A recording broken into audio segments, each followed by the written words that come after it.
মিষ্টির দোকানে কচুরি বা পেটাই পরোটার সাথে যে আলুর তরকারিটা দেয়, ঠিক সেই রকমই টেস্টি একটা আলুর তরকারির রেসিপি আজকে আমি আপনাদের সাথে শেয়ার করব।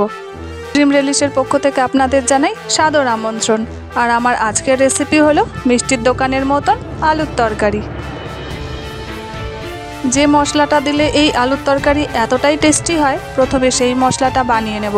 সেই জন্য একটা কড়াইতে প্রথমে নিয়ে নিলাম 1 চামচ গোটা ধনে, হাফ চামচ দিলাম গোটা জিরে, এখানে দিয়ে দিলাম গোটা গরম মশলা। ওই গরম মশলার মধ্যে 3টে এলাচ, কয়েকটা লবঙ্গ আর একটা ছোট দারচিনি, আর দিয়ে দিলাম 2টো শুকনো লঙ্কা।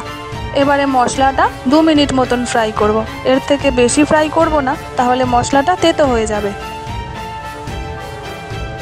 আর 2 মিনিট মতন ফ্রাই করে একটা প্লেটের মধ্যে ঢেলে নিচ্ছি। আর তারপরে যখন মশলাটা ঠান্ডা হয়ে যাবে তখন একটা পাউডার করে নেব। এখানে 250 গ্রাম ছোলার ডাল প্রায় 2 ঘন্টার জন্য ভিজিয়ে রেখেছিলাম। এবারে ডালটা সেদ্ধ করে নেব। সেজন্য ডালটা নিয়ে নিলাম একটা প্রেসার কুকারের মধ্যে।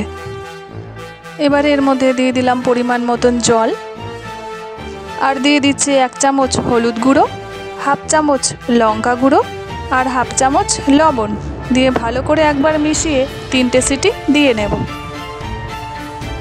আর 3টে সিটি দেওয়ার পরে ডালটা কীরকম সেদ্ধ হয়েছে সেটাও আপনাদের দেখাচ্ছি।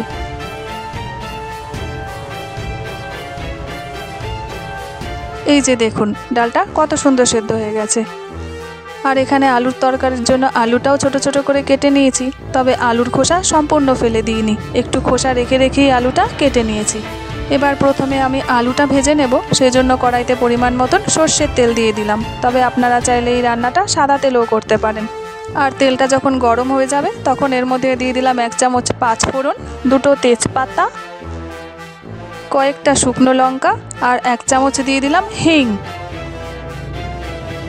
এবার ফোড়নটা 1 মিনিট মতন ফ্রাই করে যে আলুগুলো আমি টুকরো টুকরো করে কেটে রেখেছিলাম সেই আলুগুলো এর মধ্যে দিয়ে দিচ্ছি।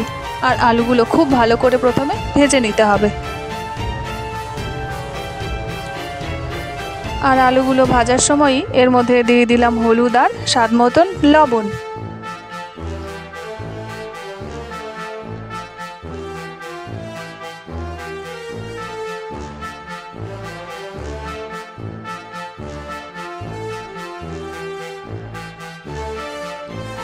এখানে একটা ছোট টুকরো আদা নিয়েছি। এবারে আদাটা গ্রেট করে নেব। এই তরকারির মধ্যে যদি আদাটা গ্রেট করে দেওয়া যায় তাহলেই কিন্তু আলুর তরকারির টেস্টটা খুবই ভালো আসে। আর আপনারাও যখন এই আলুর তরকারিটা রান্না করবেন তখন আদাটা গ্রেট করেই দেবেন। এইবারে এই গ্রেট করা আদাটা দিয়ে দিচ্ছি আলু ভাজার মধ্যে। আর একই সঙ্গে দিয়ে দিলাম কেটে রাখা টমেটো। এখানে 3টে টমেটো নিয়ে নিয়েছি, আর দিয়ে দিলাম কয়েকটা চেরা কাঁচা লঙ্কা। এবারে ভালো করে আলুটা ভেজে নেব যতক্ষণ না টমেটোটা একেবারেই নরম হয়ে যায়।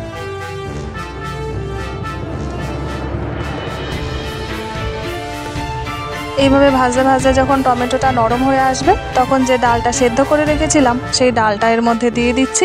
আর ভালো করে আলু টমেটো সব কিছুর সাথে মিশিয়ে নিচ্ছি। তবে মেশানোর সময় কিন্তু হালকা হাতেই মেশাতে হবে, বেশি জোরে জোরে মেশালে ডালগুলো ভেঙে যাবে। এবারে এর মধ্যে দিয়ে দিলাম পরিমাণ মতন জল। তরকারিটা একটু মাখা মাখা মতন হবে বলে জলটা এখানে বেশি দিলাম না।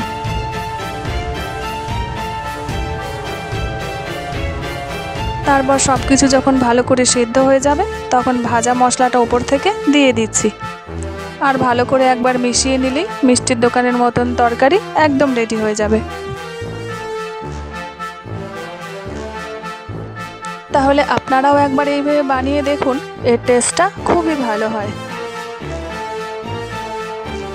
আর যদি এই আলুর তরকারি রেসিপিটা আপনাদের ভালো লেগে থাকে তাহলে আমাকে কিন্তু কমেন্টে জানাতে ভুলবেন না। আবার দেখা হচ্ছে আপনাদের সাথে একটা নতুন ভিডিও নিয়ে, নতুন একটা এপিসোডে।